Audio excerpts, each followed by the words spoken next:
অন্যতম দায়িত্ব হচ্ছে আবু শান্তি সাইদের রক্ষা হাতে করা। অস্ত্র ছিল? অবশ্যই ছিল। আমি কি অন্ধ মানুষ? তার হাতে লাঠি সোটা ছিল, আমি নিজে দেখেছি। লাঠি দিয়ে সে মেরে আপনি ফেলতে পারবে? শুনেন, আপনি তো একা দেখেননি নাকি? আরো অনেকেই দেখেছে। সেটাই বলছি। তাহলে আমিও দেখেছি, আমি দেখেছি যে আপনার কথা শুনে মনে হচ্ছে না আপনি দেখেছেন।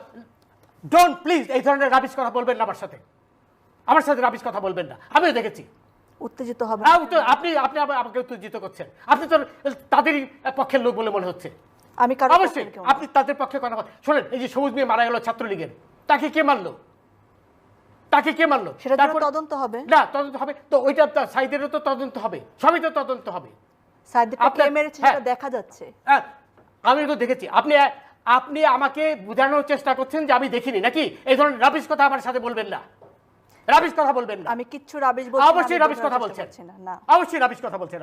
আপনি ওদের পক্ষে হয়ে কথা বলছেন। আমি কারোর পক্ষে কিছু বলছি না। স্পষ্টভাবে ওদের পক্ষে হয়ে কথা বলছেন।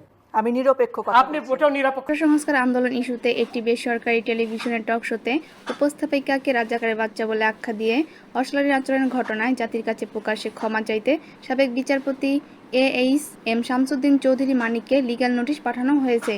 নোটিশে বিচারপতি মানিককে প্রকাশ্যে ক্ষমা চাওয়ার পাশাপাশি উপস্থাপিকার কাছেও লিখিতভাবে ক্ষমা চাইতে বলা হয়েছে।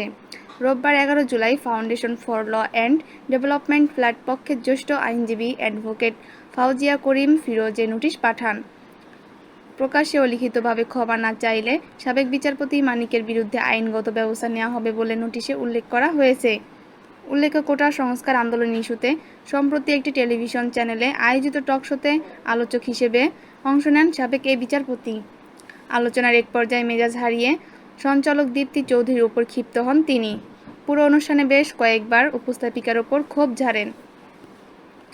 এতে ক্ষান্ত হননি তিনি। অনুষ্ঠান শেষে স্টুডিও ছাড়ার আগে উপস্থাপিকাকে রাজাকারের বাচ্চা বলে আখ্যা দেন। পরে ঘটনার ভিডিও সামাজিক যোগাযোগ মাধ্যমে ছড়িয়ে পড়ে এক্সে।